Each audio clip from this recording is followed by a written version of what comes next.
Bismillahirrahmanirrahim. Assalamu alaikum warahmatullahi wabarakatuh. Alhamdulillahi alladhi ja'alana min ahli sunnati wal jamaa, wassalatu wassalamu ala sayidina Muhammadin alladhi hathana bit-ta'a wa ala alihi wa sahbihi ulil huda wash-shajaa.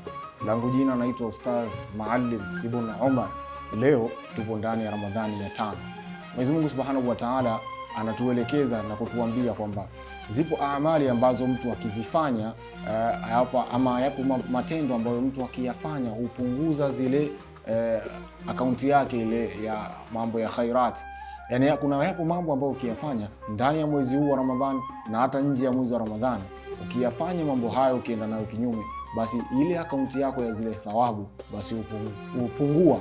Mwenyezi Mungu Subhanahu wa Ta'ala anatuambia katika Qur'an, wala takunu kallati naqadat ghazlaha min ba'di quwwatin ankatha, kwamba wala msiwe kama yule mwanamke ambaye, manake inahadithiwa na kusimuliwa kwamba kulikuwa na mwanamke ambaye anaonekana kuwa ni mwenda wazimu. Mwanamke huyu alikuwa nayo kamba yake, alikuwa akiweza kuifuma, kamba yake ndefu sana, alikuwa akiifuma kisha akimaliza mpaka mwisho huifumua na anza tena. Na Mwenyezi Mungu akatupigia mfano huu kuna kutuambia, wala takunu kallati naqadat ghazlaha min ba'di quwwatin ankatha, kwamba wala msiwe kama yule mwanamke ambaye anafuma kwa kamba yake kwa nguvu na ustadi wa hali ya juu kabisa, kisha akimaliza anaanza tena upya na ifuma tena. Maana yake nini? Maana yake ni kwamba tupo katika ndani ya mwezi huu wa Ramadhani. Watu wengi hufanya ibada kwa nguvu kubwa, uswali, utoa sadaka, uswali sunna, usoma Qur'ani, mambo ya khairati, uleta adhkari mbalimbali.